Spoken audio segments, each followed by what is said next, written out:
اب کچھ خبریں کھیلوں کے میدان سے آپ کو بتائیں، قومی کرکٹ ٹیم کے دورہ آسٹریلیا کے لیے پاکستان ٹیم کا دوسرا گروپ میلبرن پہنچ گیا۔ دورہ آسٹریلیا کے لیے میلبرن پہنچنے والوں میں کپتان محمد رضوان، نائب کپتان سلمان علی آغا، عبداللہ شفیق، عامر جمال، سائم ایوب، کامران غلام، حسیب اللہ اور عرفان منہاج شامل ہیں۔ بابر اعظم، شہین افریدی سمیت دیگر کھلاڑی پہلے ہی آسٹریلیا پہنچ چکے ہیں۔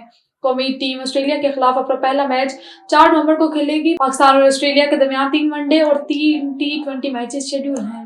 اور ایشیا کپ اور ورلڈ کپ میں وومن ٹیم کی مایوس کن کارکردگی اور اختیارات میں کمی کے بعد Pakistan cricket board women wing کی سربراہ تانیہ ملک نے عہدے سے استعفیٰ دے دیا۔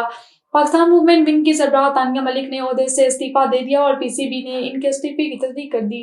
ذرائع کا کہنا ہے کہ اختیارات میں کمی اور پھر وومن ٹیم کی پے در پے شکست ان کی استعفے کا سبب بنی۔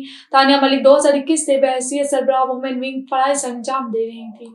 International mixed martial arts fights میں پاکستان کے محموش رضا نے فیدر ویٹ ٹائٹل فائٹ جیت لیا۔